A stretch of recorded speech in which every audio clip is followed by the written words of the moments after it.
সুপ্রিয় শিক্ষার্থীবৃন্দ, বিগত ভিডিওতে আমরা জানাচ্ছি কিভাবে এসএসসি 2026-এর জন্য প্রিপারেশন নেওয়ার জন্য খুব কম সময়ে খুব কম পড়ে আমরা কিছু ট্রিক অ্যাপ্লাই করে কিভাবে এসএসসি 2026-এর জন্য ভালো প্রিপারেশন নিতে পারি এবং পরীক্ষায় ভালো নাম্বার আনতে পারি আমাদের ম্যাথমেটিক্স। ঠিক আছে, এর জন্য আমি কিছু অধ্যায় সাজেস্ট করেছি, যে অধ্যায়গুলো থেকে প্রশ্ন সবসময় আসে, এবারও আসবে। ইম্পর্টেন্ট অধ্যায়গুলোর মধ্যে একটি হচ্ছে পরিসংখ্যান। এই পরিসংখ্যান থেকে দুটি প্রশ্ন আসবে, আর আমরা চেষ্টা করবো এই পরিসংখ্যান অধ্যায়টা ভালোভাবে শেষ করতে এবং দুইটা প্রশ্নের মধ্যে দুইটাই আনসার করতে। ঠিক আছে, এই পরিসংখ্যান অধ্যায়টার মধ্যে আজকে আমাদের লেকচার 1, এই আমাদের ম্যাথ এপিসোড 1, লেকচার 1 এর মধ্যে আমরা পরিসংখ্যানে আজকে বেসিক বিষয়গুলো নিয়ে আলোচনা করব।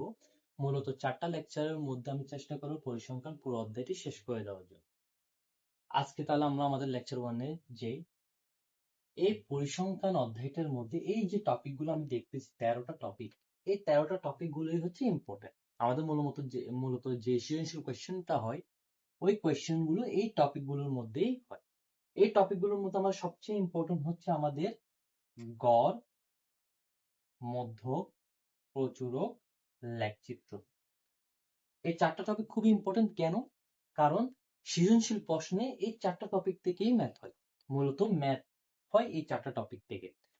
প্রশ্নের ধরন যদি আমি বলি, খ নম্বরে গড় বের করতে বলতে পারে, গ নম্বরে আমাকে মধ্যক বের করতে পারে, আবার অন্য কোনো প্রশ্ন আমাকে গ নম্বরে গড়, খ নম্বরে গড় আর গ নম্বরে প্রচুরক বের করতে বলতে পারে। আবার কিছু কিছু প্রশ্নে খ নম্বরের মধ্যে এই তিনটা 10, 11, 12 তিনটা গড়, মধ্যক, প্রচুরক থেকে যে কোনো একটা দিতে পারে, এবং গ নম্বরে গিয়ে আমাকে লেখচিত্র তৈরি করতে বলতে পারে। ঠিক আছে, আচ্ছা আসি আমাদের এই যে উপাত্তগুলো আছে, আমরা ধারাবাহিকভাবে যে বেসিক নলেজটা আছে ওটা শেষ করব। শেষের দিকে গিয়ে আমরা গড়, মধ্যে, প্রচুর, লেখচিত্র এগুলো আমরা যখন অন্য লেকচারের মধ্যে আমরা এগুলো ডিটেলসে ম্যাথ করব, সূত্র করব। আপাতত আমরা আজকে বেসিক গুলো দেখব। প্রথম টপিকটা হচ্ছে উপাত্ত। উপাত্ত জিনিসটা কি? পরিসংখ্যানের মধ্যে মনে করে আমার 100 নম্বরের পরীক্ষা নিলাম, 100 নম্বরের পরীক্ষা, ওইখানের মধ্যে আমার 8 জন, এখানের মধ্যে আমার 8 জন এই নাম্বারগুলো পেল। একজনে পেল 50, আরেকজনে পেল 60, আরেকজনে 80, আরেকজনে 95, এরকম করে করে ওরা নাম্বার পেল। এই 8 জন, 100 নম্বরের পরীক্ষা 8 জনে এই নাম্বারগুলো পেল। এই যে পুরো প্রসেসটা আমি বললাম, যেমন বিভিন্ন তথ্য দেওয়া, তথ্য কি কি দেওয়া আছে আমার 100 নম্বরের পরীক্ষা, এটা একটা তথ্য। কতজন স্টুডেন্ট এই নাম্বারগুলো পেয়েছে? 8 জন স্টুডেন্ট, এটা একটা তথ্য। এবং এই যে নাম্বারগুলো দেওয়া আছে, এগুলো উপাদান প্লাস তথ্য। ঠিক আছে, এই যে পুরা তথ্য আর উপাত্তের একটা সমারোহ, এই সমারোহকে আমরা বলি পরিসংখ্যান। ঠিক আছে, এই পরিসংখ্যানের মধ্যে যে বৈজ্ঞানিক বা ম্যাথমেটিক্যাল যে উপাদানগুলো থাকে, সাংখ্যিক যে উপাদানগুলো থাকে, ওগুলোকে আমরা মূলত বলে থাকি উপাত্ত। এই যে 8 জন স্টুডেন্ট, যে একজনে 50, একজনে 60, 80, 95 এরকম করে যে ওরা নাম্বার পেল, এই 8 জনের নাম্বার গুলোকে একত্রে আমরা বলে থাকি কি উপাত্ত। এই যে নাম্বারগুলো আছে পরিসংখ্যানের ভেতরে, এই যে উপাদানগুলো আছে যেগুলো গাণিতিক বা বৈজ্ঞানিক হতে পারে, এই উপাদানগুলোকে আমরা মূলত একসাথে বলে থাকি উপাত্ত। তাহলে আমাদের উপাত্তটা ক্লিয়ার। উপাত্ত আমরা কোনগুলোকে বলি? পরিসংখ্যানের ভিতরে যে উপাদানগুলো থাকে সাংখ্যিক, ওগুলোকে আমরা একসাথে কি বলি? উপাত্ত বলি। এটা গেল উপাত্ত। সেকেন্ড আসি আমরা চলক। চলক কি জিনিস? চলক নির্ভর করে উপাত্তের উপর।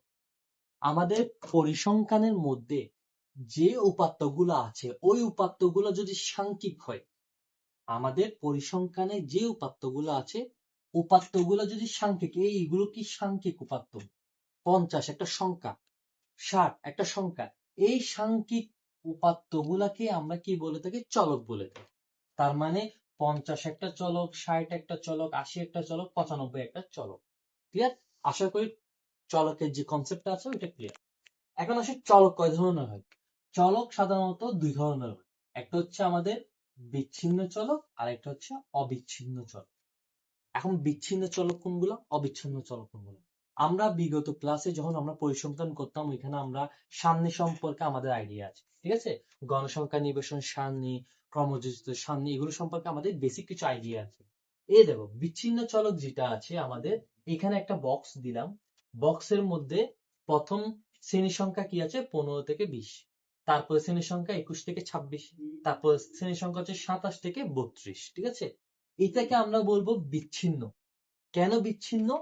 এটা বিচ্ছিন্ন হওয়ার কারণ হচ্ছে যে এই প্রথম যে শ্রেণী সংখ্যাটা আছে, এই প্রথম শ্রেণী সংখ্যার যে দ্বিতীয় পদটা আছে, এই দ্বিতীয় পদের সাথে দ্বিতীয় যে শ্রেণী সংখ্যাটা আছে ওইটার প্রথম পদের কোনো মিল নেই।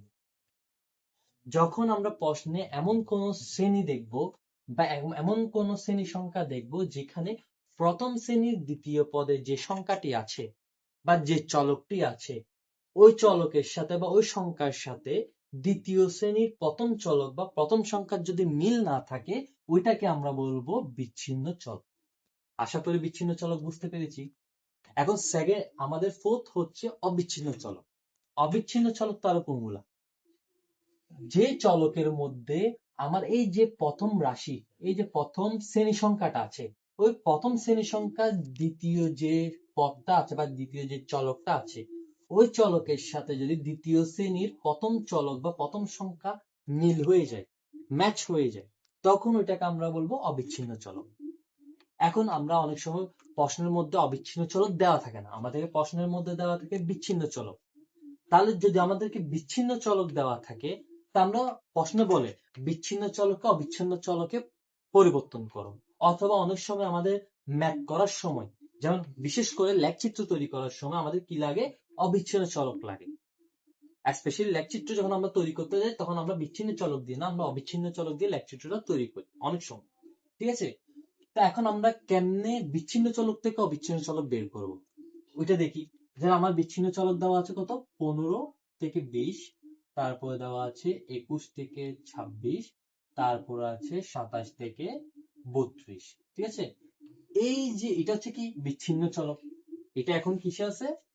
বিচ্ছিন্ন চলক। এটা আছে এখন বিচ্ছিন্ন চলক, বিচ্ছিন্ন চলকে আছে, ঠিক আছে? এটা এখন আছে বিচ্ছিন্ন চলকে। এখন এই যে বিচ্ছিন্ন চলকটি আছে এটাকে আমরা অবিচ্ছিন্ন কেমনে করব? অবিচ্ছিন্ন করার খুবই সহজ। এখানে যে প্রথম পদটা আছে এটা থেকে 1 মাইনাস করব, সরি 1 না, 0.5 মাইনাস করব। এটা থেকে আমরা 0.5 মাইনাস করব, ঠিক আছে? আর এটা থেকে 0.5 মাইনাস করব এবং 20 থেকে 0.5 প্লাস করব। ক্লিয়ার?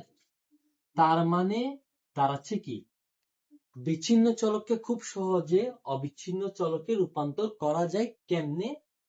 প্রথম শ্রেণীর প্রথম যে চলকটা আছে ওইটাকে 0.5 দ্বারা বিয়োগ করব এবং যে দ্বিতীয় পদ বা দ্বিতীয় যে সংখ্যাটা আছে ওইটাকে আমরা 0.5 দ্বারা যোগ করব। যোগ করলে কি হবে? যোগ করলে আমাদের অটোমেটিক আমাদের কি চলে আসবে? অবিচ্ছিন্ন চলক চলে আসবে। যখন আমি এটা করি 15 আর 20 আছে, তো 15কে প্রথম পদ 15কে আমাকে 0.5 দ্বারা বিয়োগ করলে আমার কি আসে? 14.5। এবং দ্বিতীয় পদ বা দ্বিতীয় যে চলকটি আছে 20, 20 কে যদি আমরা 0.5 দ্বারা যোগ করি তাহলে আমার কি আসে? এখানে যোগ করলে 20.5।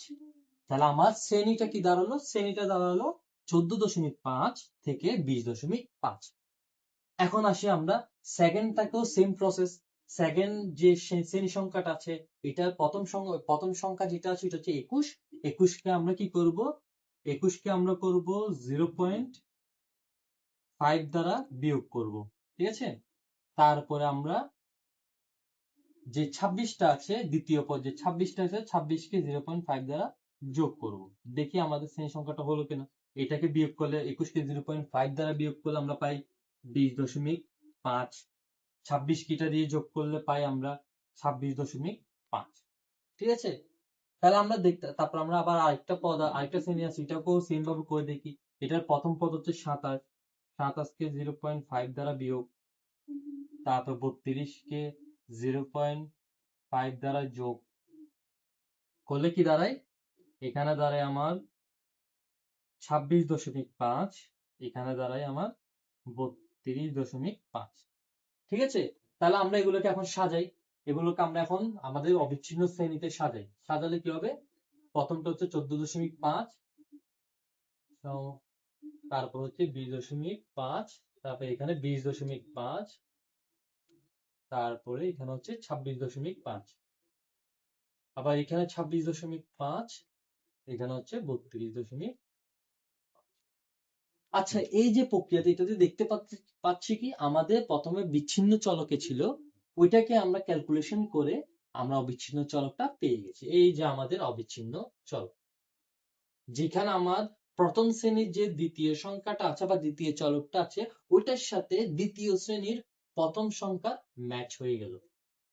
তার মানে যেহেতু এটার সাথে এটার ম্যাচ হয়ে গিয়েছে, তার মানে এটা হচ্ছে অবিচ্ছিন্ন চলক বা অবিচ্ছিন্ন শ্রেণীও বলতে পারি আমরা। ঠিক আছে, তাহলে আমরা বিচ্ছিন্ন চলক থেকে কিভাবে অবিচ্ছিন্ন চলক বের করতে হবে ওইটা আমরা বুঝে গেলাম। কেউ যদি না বুঝে থেকে পজ করে পেছনে গিয়ে আবার দেখে নিবে কিভাবে কোন প্রসেসে আমরা বিচ্ছিন্ন চলক থেকে অবিচ্ছিন্ন চলক পেয়েছি। এখন আমাদের কত গেল, উপাত্ত গেল, চলক, বিচ্ছিন্ন চলক, অবিচ্ছিন্ন চলক সম্পর্কে আমরা জানলাম। এবার আসবো আমরা কি সম্পর্কে জানবো, উপাত্তের পরিধি পরিসর।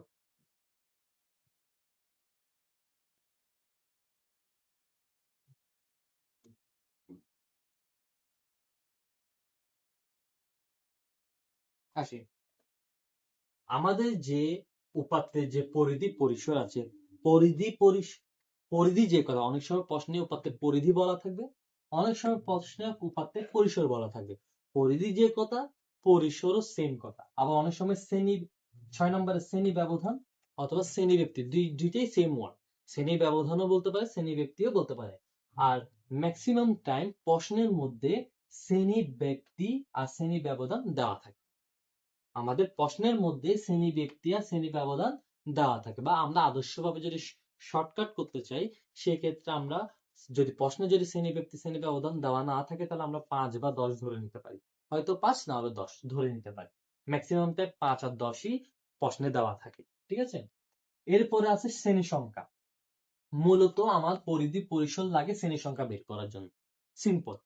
কারণ আর শ্রেণী ব্যক্তি কোন আগে, এর আগে একটু মিস করেছি, শ্রেণী ব্যক্তি কোন কাজে লাগে, শ্রেণী ব্যক্তি কাজে লাগে এই যে আমরা 15 থেকে 20 লিখছি না, এই 15 থেকে 20-এর মধ্যে যে ব্যবধানটা আছে, ওই ব্যবধানকে শ্রেণী ব্যক্তি বা শ্রেণী ব্যবধান বলে। প্রশ্নে যদি বলে শ্রেণী ব্যক্তি 5 বা শ্রেণী ব্যবধান 5, তাহলে আমরা কি করব, 15 থেকে 20, 10 থেকে 15, ঠিক আছে, তা বা 20 থেকে 25, এরকম করে 5 ঘর, মানে এদের মধ্যকার ব্যবধান কত থাকবে বা ব্যক্তি কত থাকবে, 5 থাকবে। এটাই হচ্ছে মূলত শ্রেণী ব্যক্তি। ঠিক আছে, এখন আমরা মূলত শ্রেণী সংখ্যা কিভাবে কোথায় ইউজ হয় ওইটা ব্যাপারে জানবো। শ্রেণী সংখ্যা মূলত ইউজ হয় আমরা যখন গণসংখ্যা নিবেশন সারণীটা তৈরি করি, বক্সটা যখন তৈরি করি, এই বক্সের মধ্যে যে প্রথম ঘরটি আছে বা প্রথম যে রোটি আছে, প্রথম রোটি মূলত হচ্ছে আমাদের কিসের জন্য, নামের জন্য। এখানে শ্রেণী সংখ্যা হবে, গণসংখ্যা হবে, ট্যালি হবে, এইসব নামের জন্য। কিন্তু এটার পরে এটা কাউন্ট হবে না, এটার পরে কয়টা রো হবে, মানে কয়টা শ্রেণী সংখ্যা, এখানে যে শ্রেণী সংখ্যাগুলো আছে, শ্রেণী সংখ্যা কয়টা শ্রেণী সংখ্যা হবে, ওইটা আমরা পাবো কোনখান থেকে, শ্রেণী সংখ্যা থেকে। ঠিক আছে, আমরা শ্রেণী সংখ্যা বের করার পর এখানে যে সংখ্যাটি পাবো, ধরে নিয়ে আমি 4 পাইছি, তার মানে এখানে আমার শ্রেণী সংখ্যা কয়টা হবে, 4টা। ঠিক আছে, এখানে যদি আমি পাই যে মনে করো 10, তাহলে আমার শ্রেণী সংখ্যা কয়টা হবে, 10টা। কয়টা হবে, 10টা। ঠিক আছে, 10টা শ্রেণী সংখ্যা হবে। এখন তাহলে আমরা শ্রেণী সংখ্যা কিভাবে বের করব, আমাদের কি বের করার প্রয়োজন আছে? হ্যাঁ, অবশ্যই আছে। প্রশ্নে যদি আমাকে যদি কি দেয়, এরকম নাম্বার আকারে দেয়, এরকম নাম্বার আকারে যদি উপাত্ত দেয়, তখন আগে ওগুলোকে আমাকে ছোট থেকে বড় সাজাতে হবে। সাজানোর পর প্রথমে পরিসর বের করতে হবে, তারপর শ্রেণী ব্যক্তি বের করতে হবে। এই দুইটা বের করার পর তারপরে আমরা এই দুইটা থেকে আমরা শ্রেণী সংখ্যা, এই দুইটা থেকে আমরা কি পাবো, শ্রেণী সংখ্যাটা পাবো। এই দুইটাকে ভাগ করে আমরা শ্রেণী সংখ্যাটা পাবো। ওই শ্রেণী সংখ্যা দিয়ে তারপরে গিয়ে আমরা কি আঁকবো, গণসংখ্যা নিবেশন সারণী আঁকবো। শ্রেণী সংখ্যা যদি 5 হয়, তাহলে প্রথম কলামের রো এর পর এখানে টোটাল 5টা রো হবে। তার মানে 5টা রো মানে এখানে 5টা শ্রেণী সংখ্যা। ঠিক আছে, টোটাল 5টা শ্রেণী সংখ্যা। তা আমাদের শ্রেণী সংখ্যাটা এই কাজে লাগবে। আশা করি আমরা শ্রেণী সংখ্যাটা বুঝতে পেরেছি। শ্রেণী সংখ্যাটা মূলত নির্ভর করে পরিসর আর শ্রেণী ব্যক্তির ভাগফলের উপর। এরপরে আসে আমাদের 1 2 3 4 5 6, 7 পর্যন্ত টপিক আমাদের ক্লিয়ার। এখন নেক্সট টপিক হচ্ছে 8 নাম্বার টপিক হচ্ছে গণসংখ্যা নিবেশন সারণী। গণসংখ্যা নিবেশন সারণী প্রশ্নেই বলে দিবে বের করতে। অনেক সময় ক নম্বরে বা খ নম্বরে এই কোয়েশ্চেনটা থাকে গণসংখ্যা নিবেশন সারণী তৈরি কর। গণসংখ্যা নিবেশন সারণী আমি দেখিয়ে দিচ্ছি কিভাবে হয়।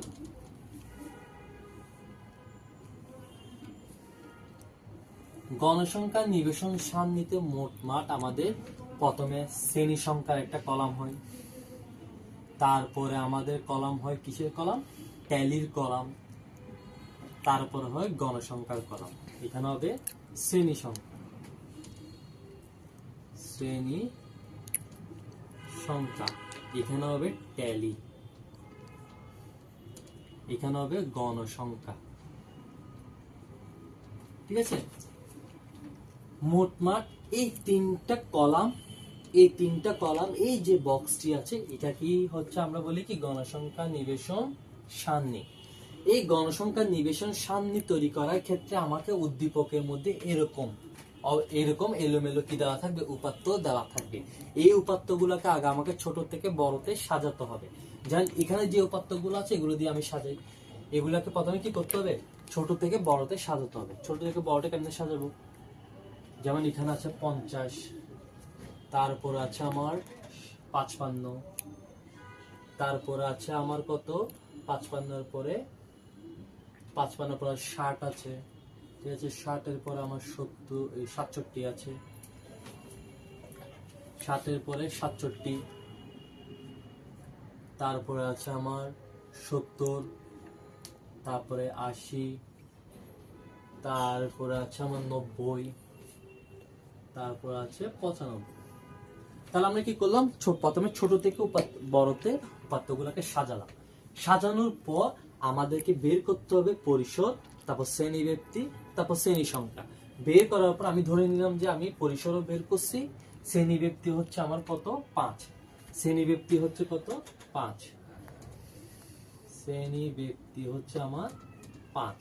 ঠিক আছে, শ্রেণী ব্যক্তি হচ্ছে আমার 5 এবং আমি শ্রেণী সংখ্যা পাইছি কত? শ্রেণী সংখ্যা পাইলাম মনে করি আমরা, শ্রেণী সংখ্যা পাইছি মনে করি 5। শ্রেণী সংখ্যাও কত ধরলাম? 5 ধরলাম। তার শ্রেণী সংখ্যা 5 ধরছি মানে কি এখানে কয়টা রো হবে আমার? 5টা রো হবে। 5টা রো হবে। 5টা রো হওয়ার পর এখানে আমরা যে শ্রেণী সংখ্যাগুলো শ্রেণী ব্যক্তি দিয়ে যে শ্রেণী সংখ্যাগুলো পাবো ওগুলাকে আমরা এখানে শ্রেণী সংখ্যার ঘরে লিখবো। এরপরে দেখবো ওই শ্রেণী সংখ্যার মধ্যে কি কি আছে। যদি বলি যে 49.5 এটি আমার কি হবে? 54.5। ঠিক আছে, না এটা না ধরি, আমরা ধরলাম 55.5। ঠিক আছে, এই শ্রেণী সংখ্যাটা নিলাম। তো এই শ্রেণী সংখ্যার মধ্যে কোন কোন সংখ্যাটা আছে এটা গুনবো। এই শ্রেণী সংখ্যার মধ্যে 50 আছে, 55 আছে, আর কি কি আছে? আর কিছু আছে? আর কিছু নেই। তাহলে আমার কয়টা পেলাম? এখানে 2 পেলাম। ঠিক আছে, এরপরে ধাপে ধাপে আমরা যাব এখানের মধ্যে কোন সংখ্যাগুলো আছে ওগুলো দেখবো, ওগুলো কাউন্ট করে, সরি ট্যালির ঘরে না, এগুলো কাউন্ট করে মনে করেন এখানে 50। এই যে শ্রেণীটা আছে এই শ্রেণীর মধ্যে আমার আছে কি 50 একটা আছে, তাহলে একটা ট্যালি চিহ্ন দিব। এটার মধ্যে আবার 55 এই শ্রেণীর মধ্যে আছে, তাহলে আরেকটা ট্যালি চিহ্ন দিতে। তাহলে কয়টা পাইলাম আমরা? 2টা, তাহলে 2। গণসংখ্যার এখানে কত বসবে? 2। এই শ্রেণীর জন্য গণসংখ্যা কত? 2।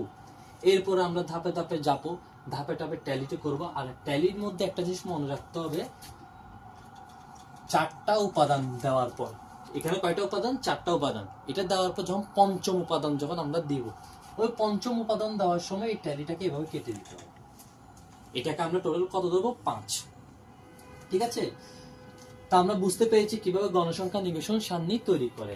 যে উপাত্তগুলো দেওয়া থাকবে এলোমেলো, ওই উপাত্তগুলোকে প্রথমে ছোট থেকে বড়তে সাজাবো। সাজানোর পর পরিসর বের করব। পরিসর বের করার পর শ্রেণীব্যক্তি বের করব। শ্রেণীব্যক্তি বের, অনেক সময় শ্রেণীব্যক্তি প্রশ্নে দেওয়া থাকবে 5 অথবা 10, ওইটা এত ইম্পর্টেন্ট না। তো শ্রেণীব্যক্তির পরে আমরা শ্রেণী সংখ্যা বের করব। শ্রেণী সংখ্যা বের করে প্রথম রোটো অটোমেটিক বসে যাবে, বাকি রো গুলো আমরা শ্রেণী সংখ্যার উপর নির্ভর করে, শ্রেণী সংখ্যা যত হবে রো তত হবে। তারপরে এগুলো সবগুলো কম্বাইন করার পর আমরা এইভাবে শ্রেণী সংখ্যা ট্যালি গণসংখ্যা লিখবো। শ্রেণীগুলোকে শ্রেণী ব্যক্তি অনুযায়ী শ্রেণী শ্রেণীব্যক্তি যত থাকবে ওইটা অনুযায়ী আমার শ্রেণী সংখ্যাগুলো আমরা বের করব। বের করার পর এখানে শ্রেণী সংখ্যাগুলো লিখব। লেখার পর ওই শ্রেণীগুলোর মধ্যে কি কয়টা কয়টা উপাদান আছে ওগুলো আমরা এখান থেকে দেখে দেখে বের করব। বের করার পর এটাকে আগে টেলি আকারে লিখব। টেলি আকারে লেখার পর তারপর এটাকে গণসংখ্যা আকারে লিখব। লেখা শেষ। তারপর আমার শেষে একটা এক্সট্রা কলাম হবে।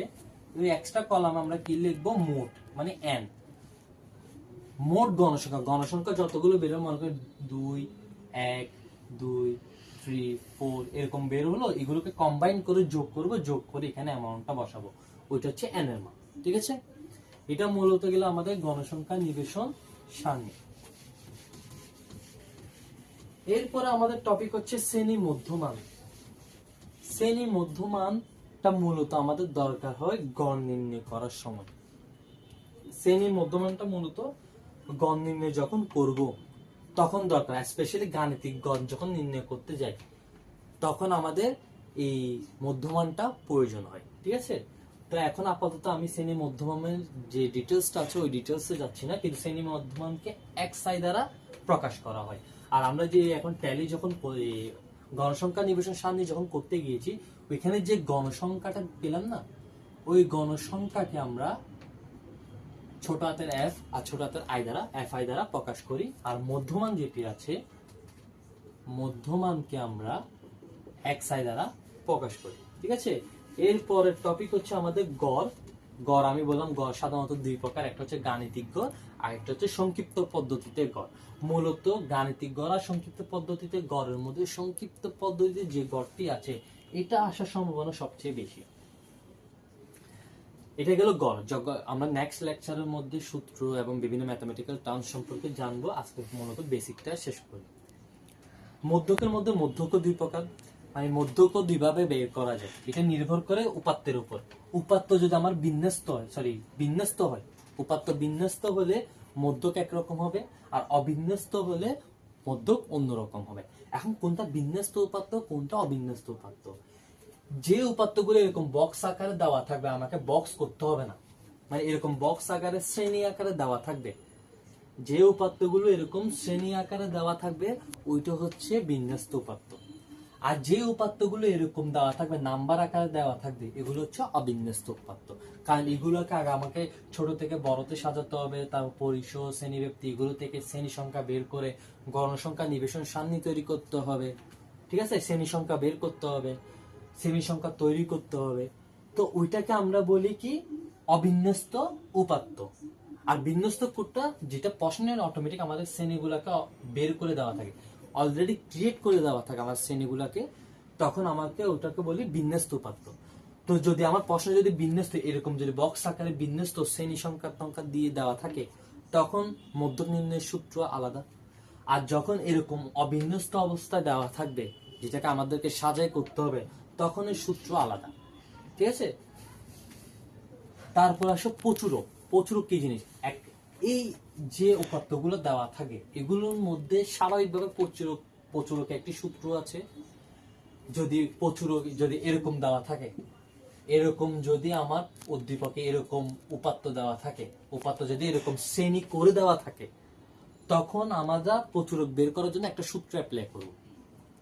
আর যদি এর উদ্দীপকের মধ্যে এরকম আমাকে কি দেওয়া না থাকে, শ্রেণী করে দেওয়া না থাকে, বা এরকম বক্স করে দেওয়া না থাকে শ্রেণী, তখন এই অবস্থায় থাকলে, মানে এরকম 50, 60, 80 এরকম যদি অবিন্যস্ত অবস্থায় থাকে, তখন প্রচুরক আমরা কিভাবে বের করব? যে সংখ্যাটা সর্বাধিকবার এসেছে, মানে যে সংখ্যাটা বারবার এসেছে, ওটাই হলো আমাদের প্রচুরক। এখন বলতে পারো স্যার সর্বাধিকবার দুইটা সংখ্যা এসেছে, 50 3বার এসেছে, তারপরে 70ও 3বার এসেছে, তো দুইটাই তো সর্বাধিকবার এসেছে বা সেম বারে এসেছে, তো কোনটা আমার জন্য প্রচুরক? দুইটাই প্রচুরক। মনে করো আমার 50 3বার এসেছে, 70 3বার এসেছে, আর বাকিগুলো একবার দুইবার এরকম করে আসছে, কিন্তু সর্বাধিকবার কোনটা আসছে? এই দুইটা সংখ্যা সর্বাধিকবার আসছে, তো কোনটাকে আমরা প্রচুরক দেবো? আমরা দুইটাকে প্রচুরক ধরবো। আমার প্রচুরক কত হবে? 50 আর 70, দুইটাই আমার প্রচুরক। আর যদি এরকম হয় সবগুলো উপাত্তের মধ্যে আমার 50 আসছে 3বার, 70 আসছে 6বার, তো এই ক্ষেত্রে আমরা কোনটাকে প্রচুরক আমাদের প্রচুরক ধরবো? উপাত্তগুলোর মধ্যে 50 আসছে 3 বার, তারপর 70 আসছে 6 বার, তাহলে আমরা কোনটাকে আমার প্রচুরক ধরবো? যেটা সর্বাধিক বার আসছে 70, ওইটাকে আমরা প্রচুরক ধরবো। এটা কখন অ্যাপ্লাই হবে? যখন আমার উপাত্তগুলোকে এই অবস্থায় দেওয়া থাকবে, অবিচ্ছিন্ন অবস্থায় দেওয়া থাকবে। যখন অবিন্যস্ত অবস্থায় দেওয়া থাকবে, তখন আমরা এই ট্রিকটা অ্যাপ্লাই করব। কিন্তু যখন আমার উপাত্তগুলো এই বক্স আকারে বিন্যস্ত অবস্থায় দেওয়া থাকবে, অলরেডি শ্রেণীগুলোকে করে দেওয়া থাকবে, রেডি করে দেওয়া থাকবে, তখন আমরা এই ট্রিকটা অ্যাপ্লাই করতে পারবো না। তখন একটা সূত্র আছে, ওই সূত্রটা অ্যাপ্লাই করে আমাকে ম্যাথটা করে তারপর প্রচুরকটা বের করতে হবে। এটা গেল প্রচুরক। লাস্ট আমাদের আজকের লেকচারে যে টপিক সম্পর্কে আপনাদের জানাবো, সেই টপিকটি হচ্ছে লেখচিত্র। লেখচিত্রটা একটু ট্রিকি। লেখচিত্রটা ম্যাক্সিমাম টাইমই আসে গ নম্বরে আসলে গ নম্বরে আসে। খ নম্বরে যদি আমাদেরকে গড়, মধ্য, প্রচুরক এগুলো বের করতে বলে, অবশ্যই আমাদেরকে গ নম্বরে ধরে নিতে পারি লেখচিত্র তিনটির মধ্যে যে কোনো একটি বলতে পারে। আমাদের লেখচিত্রকে আমরা 3 ভাগে ভাগ করি, 3টা ভাগ। একটা হচ্ছে আয়তলেখ, একটা হচ্ছে আয়তলেখ, আরেকটা হচ্ছে আমাদের বহুভুজ, আরেকটা হচ্ছে আমাদের অজীব রেখা। ঠিক আছে? মূলত এই 3টার মধ্যে আমার জন্য সবচেয়ে ইম্পর্টেন্ট হচ্ছে এই 2টা। অজীব রেখা এমন না যে আসে না, কিন্তু আসে, কিন্তু কম। এই 2টা খুব ইম্পর্টেন্ট। আমরা তিনোটাই করব। তিনোটার মধ্যে আমাকে আয়তলেখ আর বহুভুজটা ভালো করে বুঝতে হবে। ঠিক আছে? আয়তলেখ আমরা মূলত কোনটাকে বোঝাই? আয়তলেখ মূলত আমরা মূলত এটাকে বোঝাই, এগুলাকে আমরা আয়তলেখ বলি। ঠিক আছে? এটা হচ্ছে আয়তলেখ। আর বহুভুজ কোনগুলা? বহুভুজ যখন বিন্দু দিয়ে আমরা কি করি, বিন্দু দিয়ে কানেক্ট করে দিই, ওটা হচ্ছে কি অতিভুজ, বহুভুজ। আর যে আমাদের অজীব রেখা, যেটা হচ্ছে অজীব রেখা বের করার জন্য আমার অবশ্যই কিসের প্রয়োজন হবে? ক্রমযোজিত গণসংখ্যা। ক্রমযোজিত গণসংখ্যা। এই 2টা আমরা নরমাল গণসংখ্যা দিয়ে বের করতে পারবো, কিন্তু অজীব রেখা বের করার জন্য অবশ্যই আমাকে ক্রমযোজিত গণসংখ্যা বের করতে হবে। আমি যদি ক্রমযোজিত গণসংখ্যা বের করতে না পারি, তাহলে অজীব রেখা বের করতে পারবো না। এটাই গেল আমাদের লেখচিত্র। 3টা লেখচিত্র খুবই সহজ, বের করাটাও অনেক সহজ। আজকের জন্য এতটুকুই। দেখা হবে এপিসোড 2-তে, লেকচার 2 পরিসংখ্যানের। ততক্ষণ পর্যন্ত হকাকাদেমিকে সাবস্ক্রাইব করে দাও এবং ক্লিক দ্য বেল আইকন, যাতে আমাদের নেক্সট লেকচার যেটি আসবে ওইটার নোটিফিকেশন যাতে তোমাদের কাছে পৌঁছে যায়। আর নেক্সট লেকচার আসা পর্যন্ত আমরা আজকে যে লেকচারটি নিয়ে আলোচনা করেছি, ওই লেকচারটি ভালো করে দেখবে, বাসে ভালো করে বোঝার চেষ্টা করবে। আর কোনো সমস্যা থাকলে কমেন্ট সেকশনে আমাদেরকে জানাবে। ততক্ষণের জন্য আসসালামু আলাইকুম, ধন্যবাদ।